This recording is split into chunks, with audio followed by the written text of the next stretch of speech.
My husband called our daughter a disgrace to the family, all while he kept on partying. Our baby girl hid on the balcony in tears, but he didn't know there were cameras in the house, and I saw everything. Before we begin, drop a comment and let us know where you're tuning in from. We're really curious. We hope you enjoy listening to this compelling story. Amaya walked out of her office earlier than usual, her spirit feeling light. The meeting with the clients had been a success. The contract was signed, and the director had let everyone go home early, a rare stroke of luck in their fast-paced rhythm. She pulled her car keys out, glancing at her watch. It was 6:30. Usually, at this time, she was just getting ready to leave her desk, but today she was already settling into the driver's seat. The spring evening was warm, but not stifling. The sun was setting behind the rooftops, painting the sky in soft shades of orange and violet. Anaya turned the ignition, leaned back in the seat, and closed her eyes for a second. The workday had been intense. Negotiations, document edits, endless calls. But everything had worked out, and now she could finally exhale. On the drive home, she turned on the radio. A smooth R&B track was playing, something soulful and relaxing. The host was saying something about the weekend weather, but Anaya was only half listening. Her thoughts drifted back to the morning conversation with Jabari. He had been standing by the coffee maker, scrolling through something on his phone, and suddenly said, without looking up, "By the way, the guys from work are coming over tonight. We're celebrating the project wrap-up." Anaya had nodded, pouring herself some tea into her favorite blue mug. "All right, what time?" "Around 7. You'll be late anyway, so don't worry about it. I'll handle everything myself. Order some soul food, pick up the liquor." She remembered how 8-year-old Amari sat at the table with her half-eaten bowl of grits, swinging her legs under the chair, and asked quietly, "Daddy, are we going to watch cartoons together tonight? You promised. You said tonight for sure." Jabari didn't even lift his head from his phone. His thumbs moved rapidly across the screen. He was clearly texting someone. "Not tonight, Amari. I've got guests coming. Important people. You stay in your room, okay? Play something. You've got a mountain of toys in there." The little girl lowered her eyes to her plate and didn't say another word. She just stirred her grits, which had long since gone cold, with her spoon. Anaya had stroked her daughter's braids and promised, "Tomorrow, you and I will definitely go to the park." "Okay, we'll get some ice cream, swing on the swings." Amari nodded, but the disappointment in her eyes was heavy. Jabari was already leaving the kitchen, buttoning his shirt, muttering something under his breath about presentations and deadlines. Now sitting in her car at red light, Anaya felt a flicker of anxiety. Amari was only 8, and she had been looking forward to this evening with her father so much. In recent weeks, Jabari was constantly staying late at work, coming home tired and irritable. Their daughter tried her best to stay out of his way, hiding in her room with her books and dolls. He used to read her bedtime stories, help her with puzzles, play board games. But now he barely noticed her existence. Anaya remembered how a week ago, Amari came to show him a drawing, a bright watercolor landscape she had painted at school. She was so proud of it. Her teacher had even praised her in front of the whole class. Amari held the paper out to Jabari while he sat with his laptop in the living room. "Daddy, look what I drew." He threw a quick glance and nodded. "Good job. Very pretty. Put it on the fridge." And he buried his face back in the screen. Amari stood there for another second, then quietly walked away. That evening, Anaya found the drawing crumpled up in the trash can. Her daughter said she threw it away herself because it turned out ugly anyway. The light turned green. Anaya pressed the gas, drove through the intersection, and turned onto their street. Immediately, she noticed the line of cars parked along the curb. Expensive SUVs, a few luxury sedans. She recognized the black Escalade belonging to Trayvon, Jabari's deputy, the gray sedan of Desmond, their chief engineer, and the white Lexus belonging to Brianna, who worked in accounting. So almost the whole department had gathered. Pulling closer to the building, she heard the music. The windows of their third-floor apartment were blazing with light. All the chandeliers were on, curtains wide open, loud voices, laughter, and the rhythmic bass of hip-hop drifted down to the street. Anaya parked near the entrance, turned off the engine, and sat for a minute, staring up at the windows. Something in her gut told her that everything was not okay, a vague uneasiness she couldn't explain. She got out of her car, locked the door, and headed toward the building entrance. The evening air smelled of lilacs. The bushes by the porch were in full bloom, heavy purple clusters hanging over the walkway. Anaya climbed the stairs, listening to the music get louder with every flight. On the first floor landing, an empty beer bottle lay on the floor. Probably some teenagers forgot to clean up. On the second floor, her neighbor, Miss Pearly, peeked through the crack of her door. The chain rattled and a dissatisfied, wrinkled face appeared. They are making a racket up there today. Impossible to sleep. It's been going on for an hour. I'm sorry, Miss Pearly, Anaya replied softly, stopping on the landing. I'm going to ask them to keep it down right now. You asked them? You asked them? The older woman grumbled. Or else I was fixing to call the sheriff. My blood pressure is up from all this noise. Miss Pearly slammed her door and Anaya heard her shuffling her slippers down the hallway, muttering something about young people and a lack of home training. Anaya sighed and climbed to the third floor. She stopped in front of her door. Behind it, the music was booming. Now it was really loud. The bass vibrated even in the walls.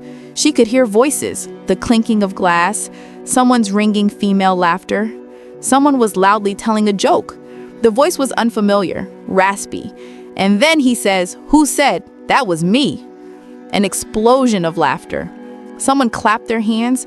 Jabari was laughing loudest of all. "Desmond, you are incorrigible. Where do you get these stories?" Anaya took her keys out of her purse, but her hand froze halfway to the lock. Something made her look up. The balcony door. It was visible through the stairwell window directly opposite. Their apartment's balcony was glassed in, but right now one of the panes was slid open, and there on the balcony, pressed against the railing, sat a small figure. Amari. The girl was sitting on the floor, hugging her knees, and even from here in the stairwell, Anaya could see her shoulders shaking.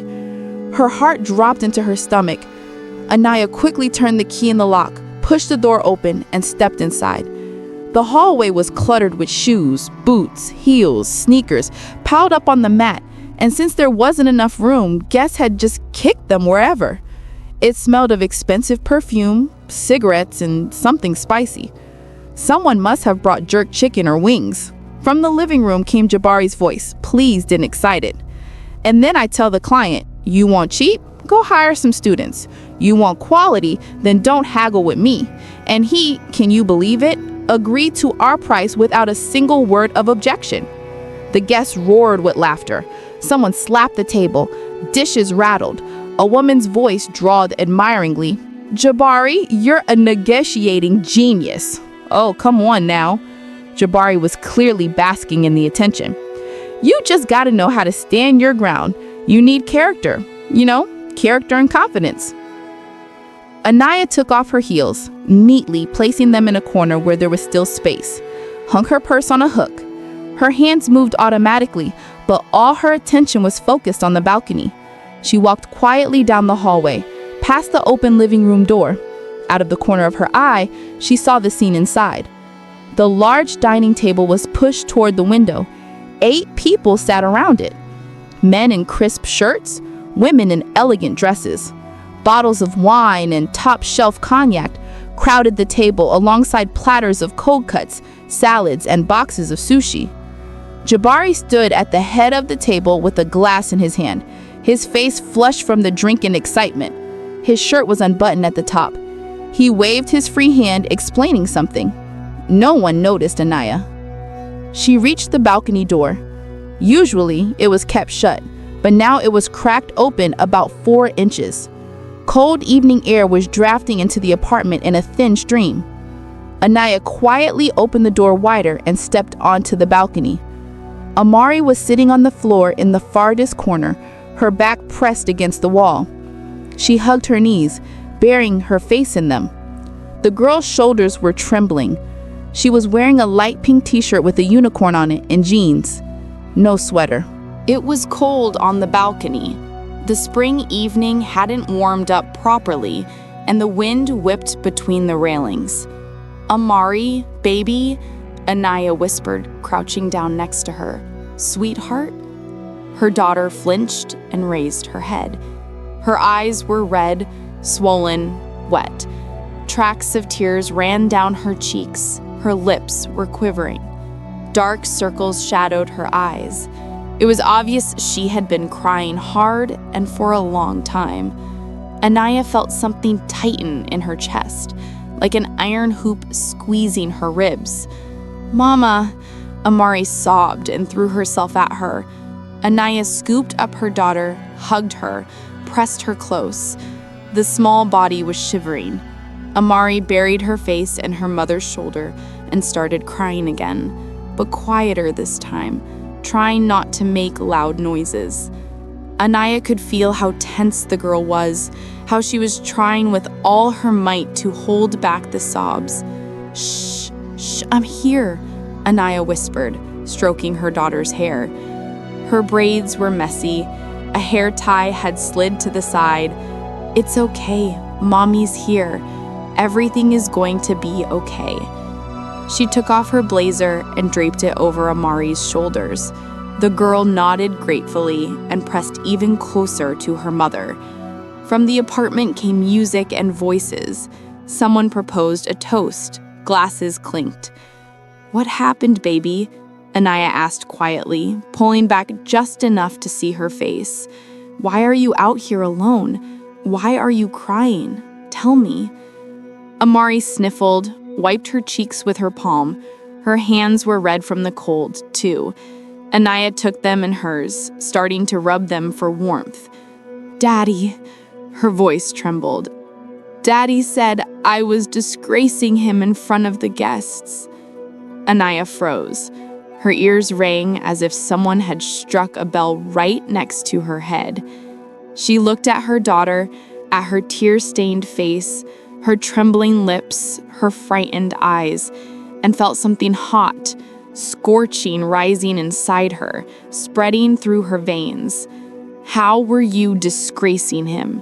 Anaya cupped her daughter's face in her palms, forcing Amari to look at her.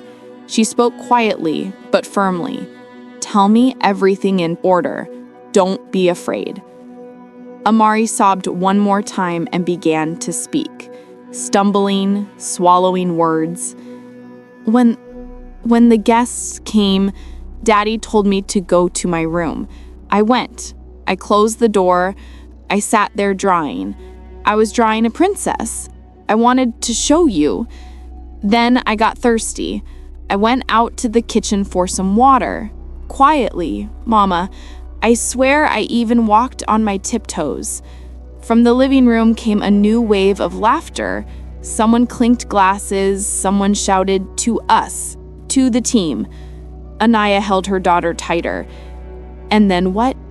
she asked, trying to keep her voice calm. I went into the kitchen, poured myself water from the pitcher, and then one man came out. I guess for water too.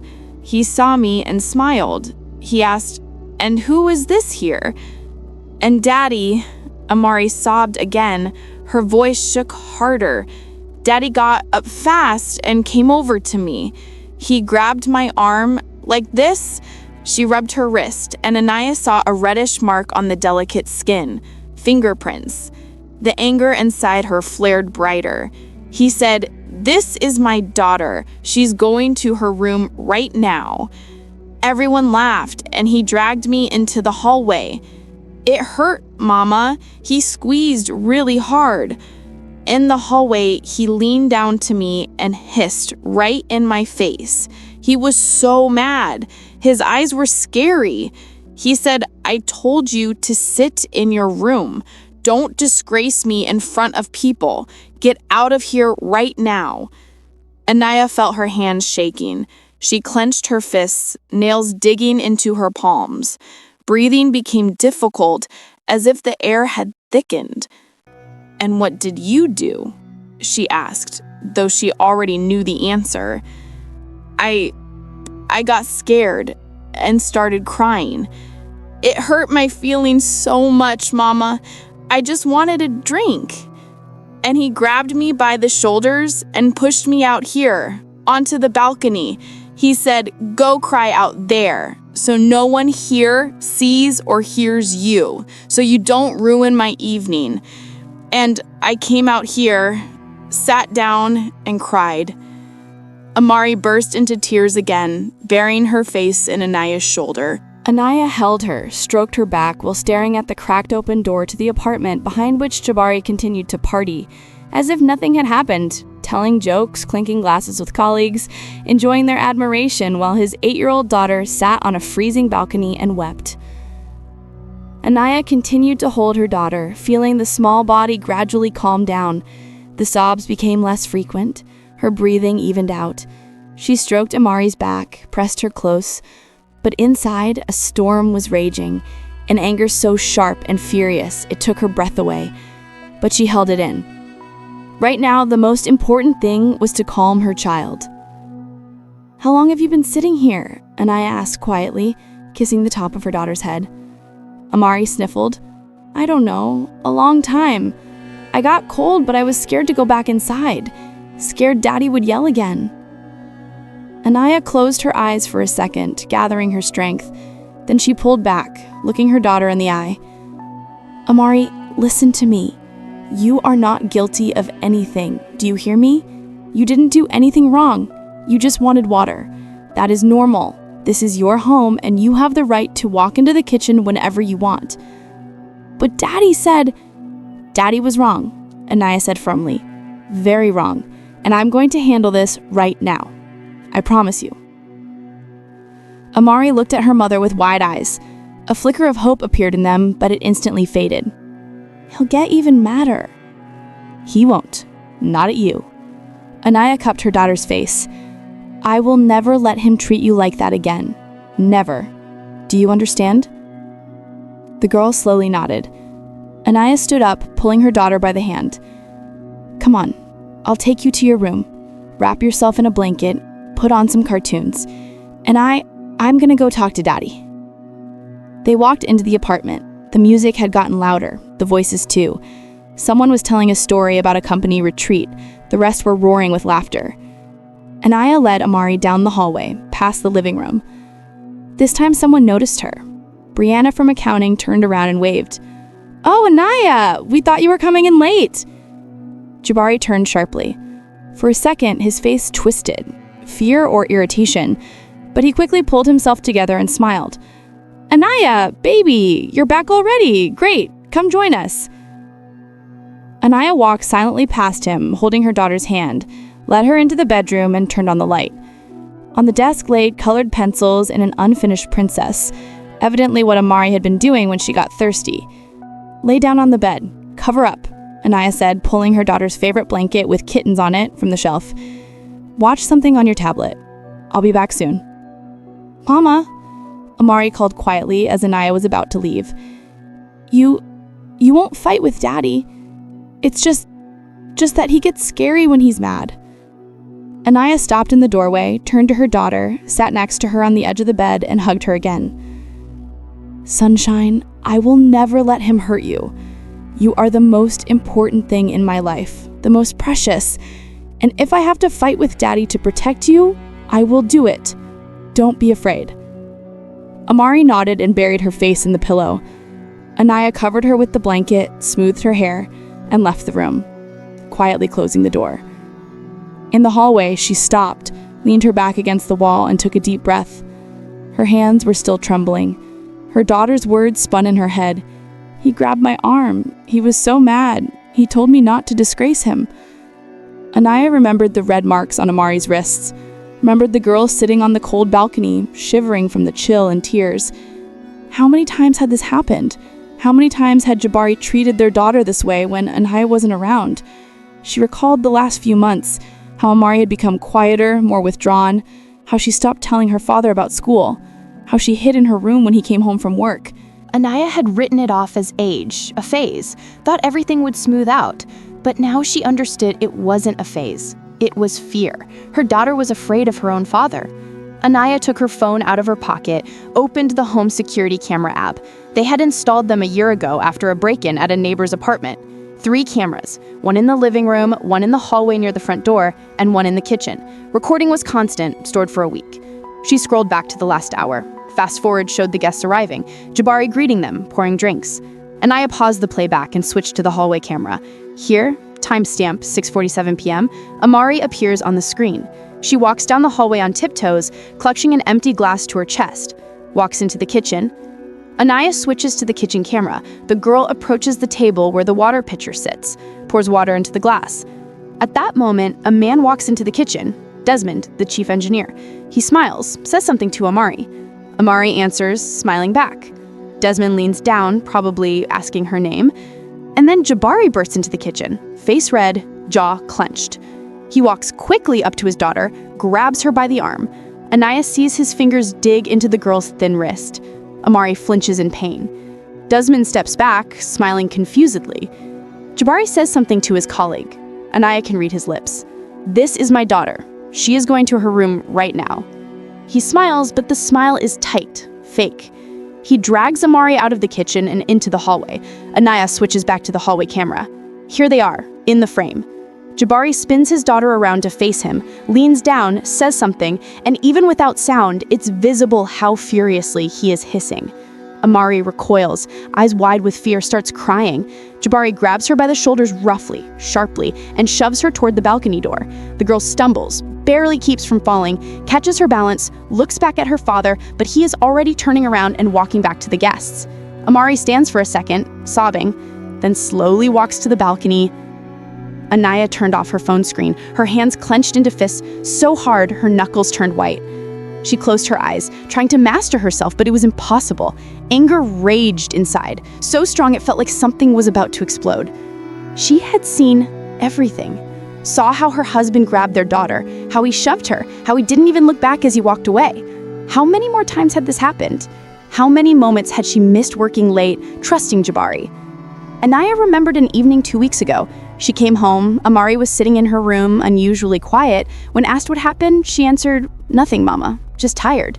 The next day, Anaya noticed a bruise on her daughter's shoulder. Asked where it came from, Amari said she fell in gym class. Now, Anaya understood. She didn't fall. Jabari had grabbed her just as roughly, just as hard. How could she have not noticed? How could she have been so blind? From the living room came another burst of laughter. Jabari was telling something about a client. His voice sounded pleased, smug. Anaya opened her eyes, looking toward the living room.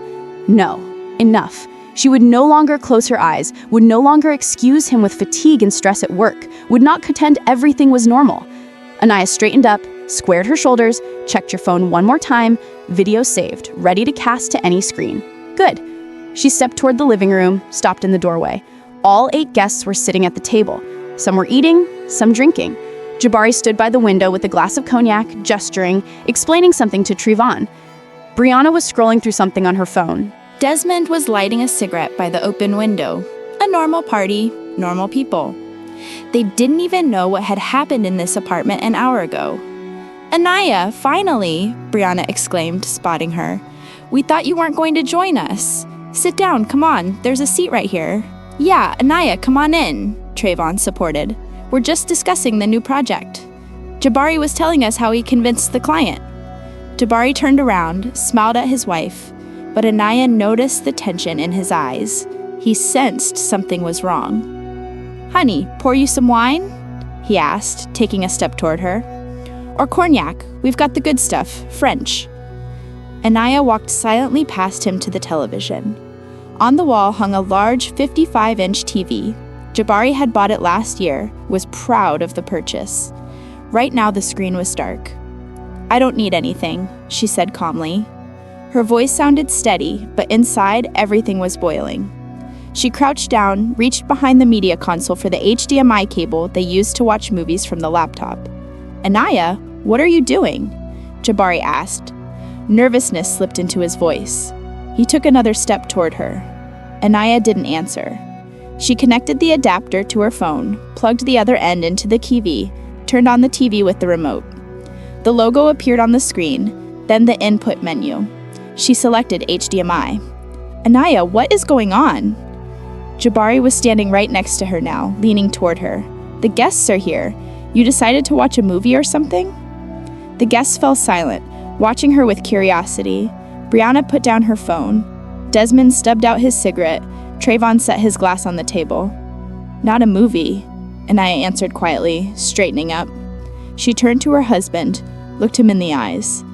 "A documentary about what happened an hour ago in this apartment." Jabari went pale, stepped back. "What are you talking about?" Anaya unlocked her phone, opened the camera app, found the saved clip, pressed play. On the big TV screen, the image appeared. The kitchen camera. All the guests turned to the screen. On the video, Amari poured herself water. Then Desmond walked into the kitchen. He said something to the girl, smiled. That's our kitchen," Trayvon said, confused. "It's a recording," Anaya nodded. Jabari appeared on the screen. The guests watched as he abruptly approached his daughter, grabbed her by the arm. Desmond, on the screen, stepped back. The smile vanished from his face. Jabari said something, dragged the girl out of the kitchen. Anaya switched the video to the hallway camera. Now the hallway was on the screen. Jabari spun Amari around to face him, leaned down. His face was twisted with malice. His lips moved fast, furiously. The girl recoiled, started to cry. Total silence stood in the living room. Even the music playing in the background seemed inappropriate now. Everyone watched the screen, unblinking. On the video, Amari poured herself water. Then Desmond walked into the kitchen. He said something to the girl, smiled. That's our kitchen," Trayvon said, confused.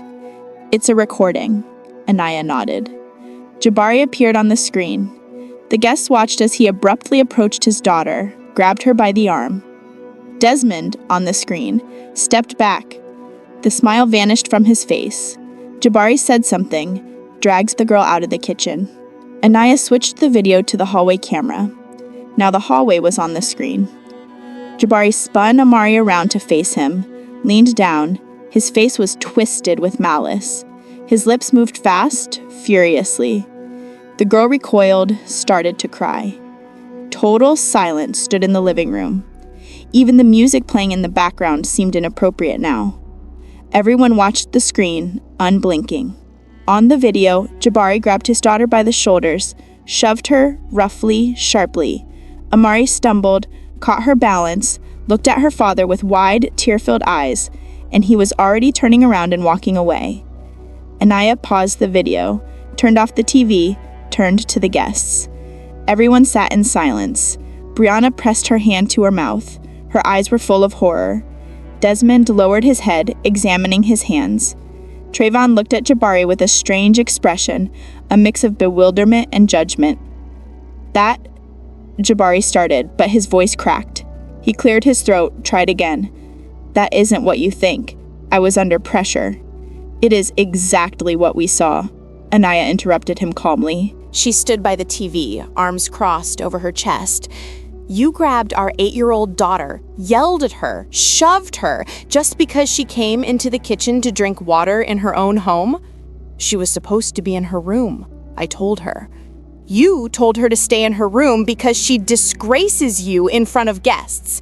Anaya spoke quietly, but every word hit like a blow. "An 8-year-old child disgraces you. Think about those words, Jabari." He was silent, face red, jaw tight, fists clenched at his sides. "And then you ordered her to go cry on the balcony so she wouldn't be seen or heard, so she wouldn't ruin your evening?" Anaya took a step forward. "I found her there, on the freezing balcony, shivering in tears. She was afraid to come back inside because she was scared you would yell at her again." Brianna sniffled quietly, wiped her eyes with a napkin. "Anaya, I didn't know things like this were happening," Desmond muttered. "If I had understood, I wouldn't have—" "You aren't guilty of anything," Anaya answered, looking at him.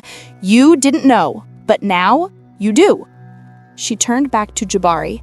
"And I know now too. I know this isn't the first time. Remember the bruise on Amari's shoulder 2 weeks ago? She said she fell in gym class, but she didn't fall, did she? You grabbed her then too." Jabari stayed silent, but his face showed she had guessed right. "How long has this been going on?" Anaya asked. How long have you been treating our daughter this way when I'm not around? I don't hit her, he muttered. No, you don't beat her. You just grab her arms so hard it leaves marks. You shove, scream, intimidate, humiliate. Anaya felt her voice start to tremble, but she continued. She is afraid of you, Jabari. Our daughter is terrified of her own father. The silence in the living room was so deep you could hear the clock ticking on the wall. Finally, Anaya exhaled, straightened up, looked her husband straight in the eyes. Tomorrow morning, I am filing for divorce. Jabari froze in place, as if not believing what he heard. The glass shook in his hand, cognac splashing at the rim. He slowly shook his head, a look of confusion mixed with panic flashing across his face. You can't be serious. Because of one incident? Anaya, you have to understand, I was under pressure closing the project. My nerves were shot. It's not one incident. Anaya interrupted him. Her voice sounded flat, cold. And even if it was one, that is enough. More than enough. But we can talk like adults. I am an adult, and I have made a decision. Anaya crossed her arms. Tomorrow morning, I am going to a lawyer. Jabari set the glass on the table so hard it nearly tipped over. Cognac splashed onto the tablecloth. He ran a hand over his face, through his hair. Beads of sweat stood out on his forehead. The tension in the room was thick. The guests glanced at each other, not knowing what to do. Brianna broke the silence. She quietly stood up from the table, picked up her purse from the adjacent chair. I think I'm going to go, excuse me. Her voice trembled. She walked quickly to the exit without even saying goodbye. Trayvon stood up too, adjusted his tie, nodded toward Anaya. Yeah, we need to head out too, Jabari. We'll talk at the office on Monday. He avoided looking at Jabari, grabbed his jacket from the back of the chair, and headed to the hallway. The other guests began to gather silently, awkwardly. Someone muttered apologies, someone just hurriedly grabbed their thing. Desmond lingered at the living room door, walked up to Anaya, stopped a couple of steps away. If you need, a witness or anything, he spoke quietly so Jabari wouldn't hear. I saw what happened in the kitchen. I'm a father myself. I got a daughter the same age. What he did, that ain't right. I'm ready to confirm everything in court if needed. Anaya looked at him with gratitude, nodded. Thank you. I might contact you. Desmond nodded and left. The guests filed into the hallway, pulling on shoes, zipping jackets. No one looked at Jabari. He stood in the middle of the living room alone, lost, arms hanging down. His face was pale. Shadows lay under his eyes. Trayvon was the last to leave. He was already standing in the doorway when he turned back, looked at Jabari with a long gaze. Jabari, you seriously messed up. Hope you realize that. What we saw, I don't know how you fix that, but you better try. The door closed behind him with a quiet click. The apartment went quiet. Only the refrigerator hummed in the kitchen, and somewhere water dripped from a faucet. Jabari stood motionless, staring at the closed door, then slowly turned to Anaya. Well, are you happy? He asked. His voice sounded hollow. You humiliated me in front of my colleagues. Now the whole office is going to be talking about this. Anaya couldn't believe her ears. Did he seriously just say that? I humiliated you? She asked slowly. Seriously, you abuse your own daughter and you're worried about what your colleagues will think? It's not the same thing. It is exactly the same thing. Anaya's voice broke into a shout. She surprised herself. She never yelled, but right now it was impossible to hold back.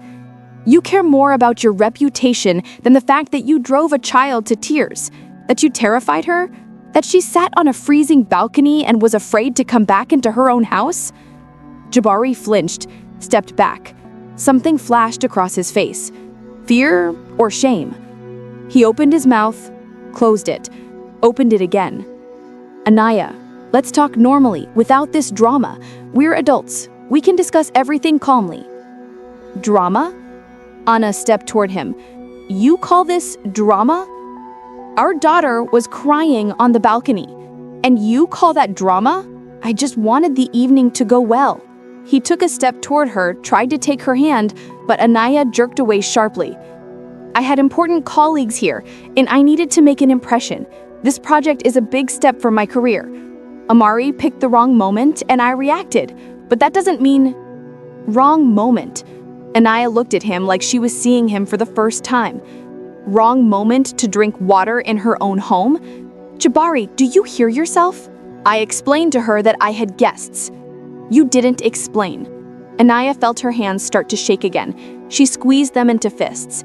You grabbed her arm so hard it left marks. You shoved her.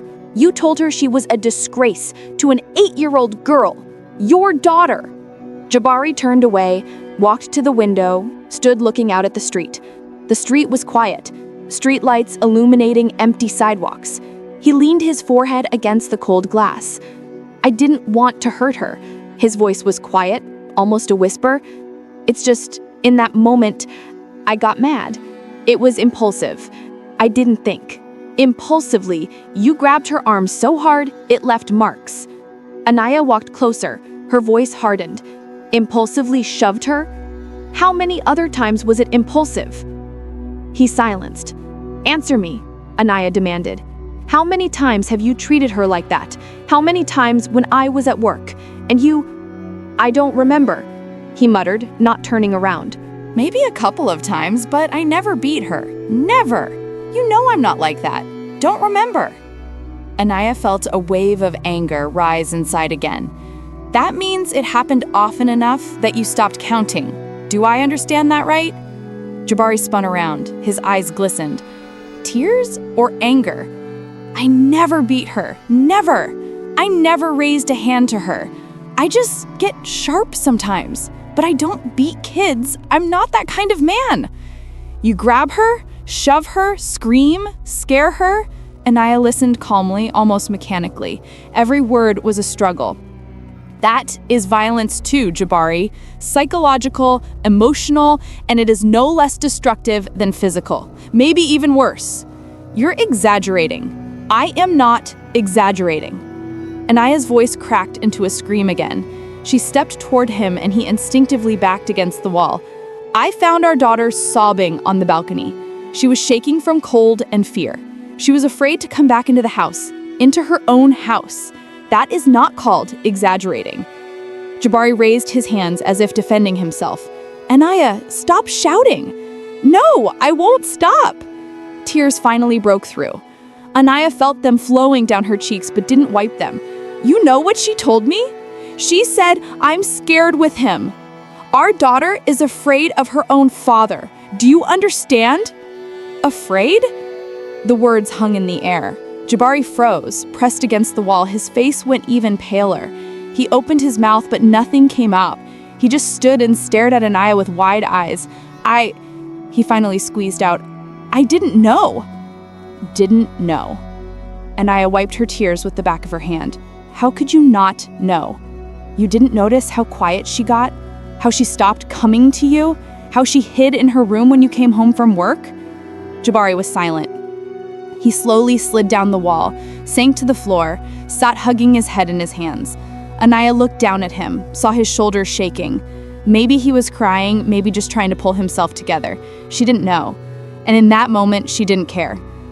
I am filing for divorce tomorrow morning, she said. Her voice became calm again. Even it is not up for discussion. Anaya, wait. Jabari raised his head. His eyes really were wet. Let's think. Give me a chance. One chance to fix everything. I'll go to a therapist if I need to. I'll work on myself. I'll learn to control my emotions. I'll apologize to Amari, but don't divorce me, please. I love you. I love both of you. Love isn't words, Anaya answered. It is actions, and your actions say something completely different. I'll change. Give me time. How many times have I heard that promise? Anaya looked at him with a weary gaze. All the anger had gone somewhere, only heavy exhaustion remained. Remember, 6 months ago, you promised to spend more time with Amari, read to her at night, play with her, go to her school events. How many times did you keep that promise? 3. 4 times in 6 months? Jabari was silent. You promised to be more patient with her, not to snap over little things, not to yell. And what? Anaya spread her hands. You shove her when she comes out for water. You tell her she disgraces you. You scare her so bad she's afraid to be at home. Anaya, I really will try. Your promises aren't worth anything, she interrupted. You promise and then nothing changes. Or it changes for a week and then everything goes back. How many times has it been like that? I'm tired of believing promises. She turned around and walked to the front door, took the keys from the table in the hallway, grabbed her purse from the hook. Jabari jumped to his feet, rushed after her. Where are you going, Anaya? Wait! I'm packing Amari's things. We are leaving. What do you mean leaving? Where are you going? Anaya opened the closet, pulled out a large blue duffel bag they used for trips. To my sister's. We'll sleep there. And tomorrow I'll find a lawyer and start the divorce papers. Anaya, stop! Please! Jabari grabbed her elbow, but she yanked her arm away sharply. So sharply he stumbled back. Don't touch me! Her voice was cold as ice.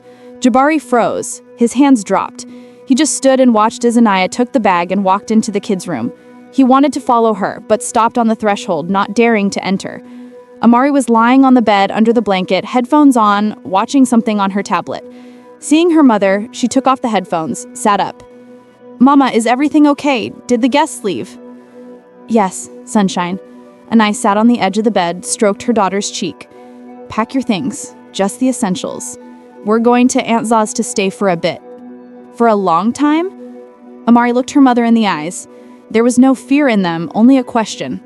A calm, trusting question. Yes, for a long time, Anaya answered. Maybe for a very long time. Amari looked at her mother attentively, then slowly nodded, slid off the bed, and walked to the closet. Okay.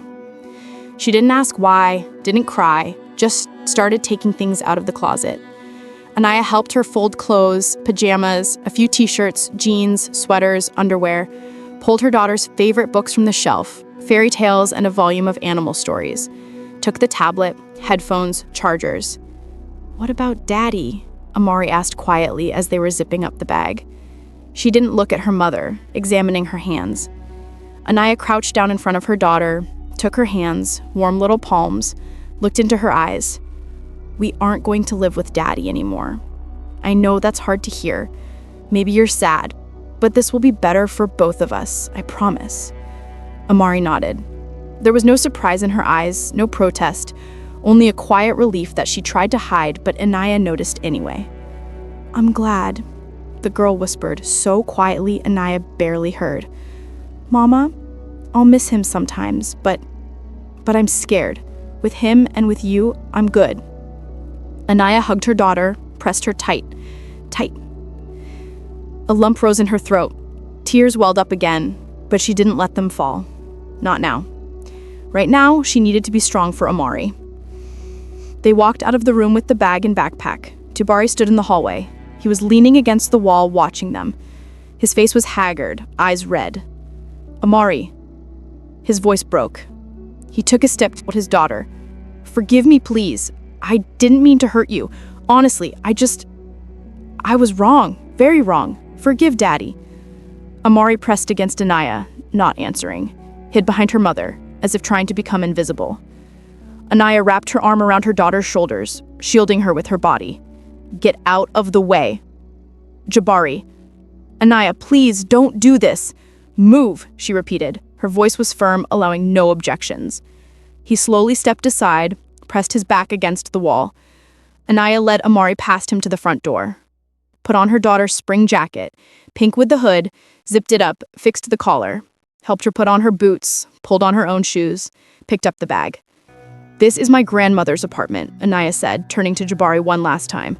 She willed it to me. All the property is in my name. So tomorrow I file the divorce papers and you start looking for another place to live. You can't just kick me out on the street. I can, and I will. Anaya opened the door. Cold air from the stairwell drifted into the apartment. You have a week to move out. If you don't move out voluntarily, I'll go to court and you'll be evicted by force. Leave the keys with the neighbor, Miss Purley. I'll pick them up later. Anaya, but she had already walked out onto the landing, holding Amari by the hand. Her daughter carried her small backpack with her favorite toys. Inside was the plush bear she slept with and a set of colored pencils. Anaya closed the door without looking back. She heard Jabari lean against the door on the other side, heard him exhale heavily. Maybe he was crying. She didn't know, didn't want to know. They walked down the stairs in silence. Amari held her mother's hand tight. On the second floor, Miss Purley peeked through the crack of her door again. Everything settled down? Yes, Miss Purley, sorry for the noise. It's nothing. Nothing. The old woman looked at the bag. Admari understood something, but asked nothing, only said, "You're doing the right thing. I heard him yelling at that child. That ain't fatherly." Anaya nodded gratefully and led her daughter on. Outside, it was cool, smelling of lilacs and fresh grass. The night air was refreshing, bringing back the ability to breathe deeply. Anaya got behind the wheel, buckled Amari in the back seat, loaded the bag in the trunk, started the car. Her hands on the steering wheel were trembling. She gripped them tighter, inhaled deeply, drove away from the entrance slowly, carefully. In the rearview mirror, she saw Amari looking out the window. A single tear rolled down the girl's cheek, but she immediately wiped it with her jacket sleeve. "Everything is going to be all right, Sunshine," Anaya said, looking at her daughter in the mirror. "I promise you we'll get through this." "I know, Mama," Amari answered quietly. "It's always good with you. You protect me." Anaya felt her heart squeeze at those words. She nodded, not trusting her voice, and drove on. Away from the house where her daughter had cried on a cold balcony. Away from the man who was supposed to protect them both, but instead caused pain. Ahead lay the unknown. Divorce, court, a new life. But most importantly, they were together, and Amari was safe, and everything else could be survived. In the morning, Anaya woke up to the smell of coffee and fried pancakes. Her head was heavy, as if she hadn't slept at all, even though she had fallen into a deep sleep around 3 a.m. She sat up on the sofa, rubbed her face with her hands. From the kitchen came Za's voice. She was humming something, dishes clinking.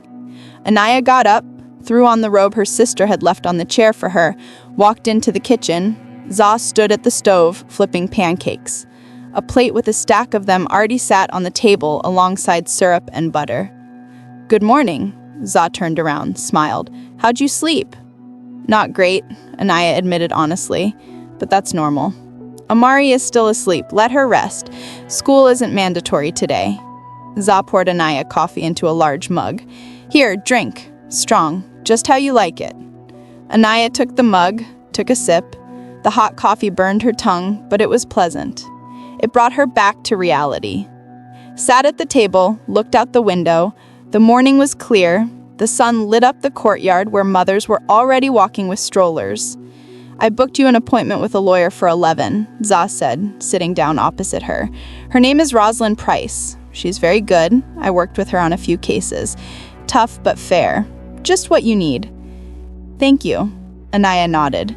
"Za, I really don't know how to thank you." "Don't start." Za waved her hand. "You did plenty for me too. Remember when I was divorcing Marcus? You kept me at your place for 2 months while I looked for an apartment. That was a long time ago, but I remember." Za put a pancake on the plate in front of Anaya. "Eat. You need strength." Anaya obediently took a fork, cut a piece. Her mouth was dry. She didn't want to eat, but she forced herself. Za was right. Today would be a hard day. After breakfast, Anaya went in to check on Amari. The girl was awake, lying on the bed with her tablet, watching cartoons. Seeing her mother, she smiled. "Good morning, Mama." "Good morning, Sunshine." Anaya sat next to her. "How'd you sleep?" "Good. It's quiet here." Amari put down the tablet. "Are we going back home?" "We will, but not today. Daddy needs time to pack his things." Anaya stroked her daughter's cheek. "You're going to stay with Auntie Za today. I'm going to run some errands, and I'll be back in the evening, and we'll figure something out together. Maybe go to the movies." Amari nodded. "Okay." Anaya dressed her daughter, combed her hair. Amari was calm, even too calm for a child who had gone through yesterday. Or maybe it was relief. Anaya didn't know for sure, but decided she would definitely sign her daughter up for a child psychologist. She needed a professional to help her process all this correctly. At 10:30 a.m., Anaya left the house. Zai had written the address of the lawyer on a piece of paper. The office was downtown, in a business center on the 5th floor. Anaya took the metro, looking out the window at the passing stations. Her head was full of thoughts. What to tell the lawyer, what documents were needed, how quickly the divorce could be finalized. The office turned out to be small, but neat. A young receptionist sat in the waiting room. She smiled at Anaya. "You're here to see Miss Price. Go right in. She's expecting you." Anaya walked into the office. Behind the desk sat a woman in her 50s in a sharp suit with a short haircut and an attentive gaze. She stood up, extended a hand. "Rosalind Price, please sit down." Anaya sat in the chair opposite. Rosalind took out a notepad and pen. "Za called, explained the situation briefly. But I would like to hear everything from you, detailed." Anaya told her everything, from yesterday evening to when Anaya and Amari left to her sisters. Showed the video from the home cameras. Miss Price watched the recording attentively, not interrupting. When the video ended, she nodded. "That is very serious evidence. With material like this, you will have no problem getting a divorce and full custody of the child." "I don't want to strip him of parental rights completely," Anaya said, "just so he doesn't live with us and so visits with our daughter are supervised." "Reasonable," Miss Price wrote something in the notebook. "We will file for divorce, citing irreconcilable differences, and document the psychological abuse of the child.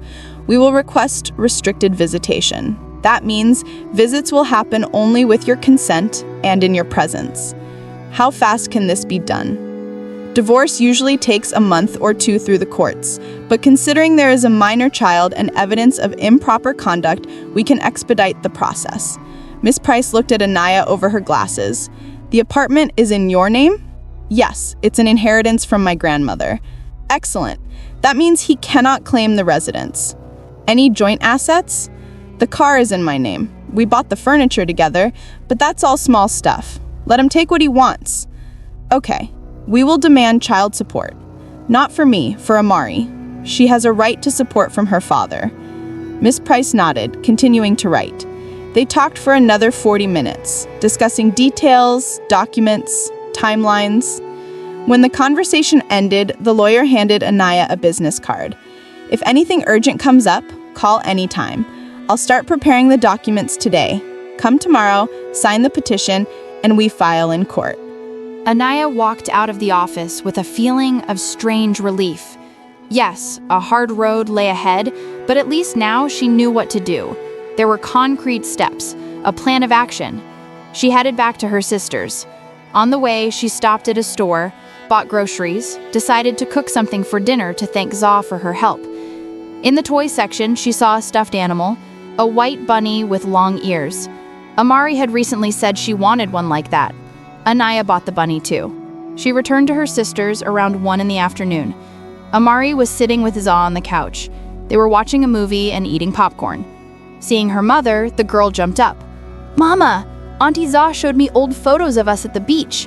I was 3. "Yes, I remember." Anaya smiled, hugging her daughter. "We went to Myrtle Beach back then. You built sand castles all day long." She pulled the bunny out of the bag, held it out to Amari. "This is for you." Amari gasped, grabbed the toy, hugged it tight. "He's so soft. Thank you, Mommy." The rest of the day passed quietly. Anaya cooked dinner, fried chicken with greens, made a salad. Amari helped set the table, chatting about something of her own, laughing. Za told stories from work, and even Anaya smiled a few times. In the evening, they actually went to the movies to see a new cartoon Amari had wanted to watch for a long time. Sitting in the dark theater, eating popcorn for a while, Anaya allowed herself to just be here with her daughter, not thinking about the divorce, the court, or the future. The week went by fast. Anaya filed the divorce papers. Miss Price handled everything competently and sharply. Jabari called several times, first begging her to return, then getting angry, accusing Anaya of destroying the family, then asking for forgiveness again. She didn't answer the calls, only texted once. "You have 1 week to move out. Leave the keys with the neighbor." A week later, she and Amari returned home. Jabari had already moved out, taken his things, clothes, laptop, left the keys with Miss Pearlie, just as Anaya asked. The apartment was empty, quiet, but it was a good quiet, calm, safe. Anaya walked into the kids' room. Amari sat on her bed, looked around. It felt strange without Dad. She had gotten used to him. Anaya sat next to her. "Are you sad?" Amari thought a little. "But I'm not scared. That's good, right?" "That is very good, Sunshine." Together, they unpacked the things they brought from Zaz. Anaya washed clothes, cooked dinner. Amari did homework at her desk, periodically asking her mother something, a normal evening, of which there would be many more. When Amari went to sleep, Anaya sat in the kitchen for a long time with a cup of tea, looking out the window at the night city, at the lights of houses in the distance, thinking about what would come next. The divorce would take time. Then she would need to build life anew, maybe change jobs, maybe sign Amari up for some club. But the main thing, her daughter was safe. She would no longer sit on a cold balcony in tears, wouldn't be afraid to walk into the kitchen for water, wouldn't flinch at loud voices. A month later, they were already living their new life. The divorce went quickly. Jabari didn't contest the terms, evidently realizing he had no chance. The court sided with Anaya, gave her full custody, and gave him the right to visit once every 2 weeks, but only in the mother's presence. Anaya signed Amari up for a child psychologist, a kind woman in her 40s with a soft voice and intelligent eyes.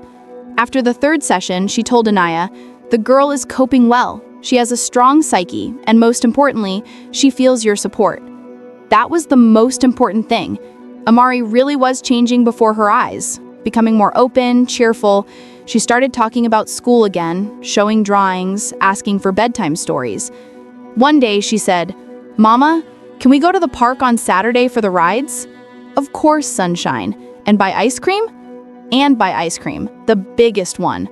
Amari hugged her mother, pressed close to her. "I feel so good with you, Mommy. Thank you for protecting me." Anaya felt a lump rise in her throat. She hugged her daughter tighter, kissed the top of her head. "I will always protect you. Always. No matter what happens." On Saturday, they really did go to the park. Rode to carousel, ate cotton candy and ice cream, took pictures by the fountain. Amari laughed, ran from ride to ride, and her eyes shone with happiness. That evening, when they returned home, Anaya helped her daughter change into pajamas, tucked her into bed. Amari yawned, hugged her new bunny. "Mama, are we always going to live like this, together, without fights?" "Always," Anaya promised. "We are a team, you and me, and nothing will separate us." Amari smiled and closed her eyes. A few minutes later, she was already sleeping peacefully. Serenely, without nightmares, Anaya left the room, pulling the door shut, walked out onto the balcony, the same balcony where a month ago she found her daughter in tears. Now, flowers stood in pots here. Anaya had bought them last week. Geraniums, petunias, small rose bushes. She laid a soft rug on the floor, brought pillows. This place was no longer a place of fear and tears. Now it was their cozy corner. She sat on a pillow, leaned her back against the wall, looked at the stars. The city hummed. Cars drove by below. Somewhere music played. People laughed. Anaya thought about how much had changed in a month. How scary it was to make the decision to leave. How anxious it was to file for divorce. But right now, sitting here, she understood it was the only right decision. Her daughter was happy, calm, safe, and that was the main thing. Anaya closed her eyes, inhaled the cool evening air. Inside her chest, it was warm and calm. Ahead of them waited a future, unknown but full of hope. They would handle it together, always together. Did you like the story? And which city are you listening from? Let's meet in the comments. If you like the story, you can support me by sending a super thanks so I can keep bringing more stories like this. Thank you so much for your sweet support. I'm looking forward to your comments on the story. On the screen, you can see 2 new life stories that I highly recommend. There's so much more on my channel. Don't forget to subscribe. See you in the next life story with love and respect.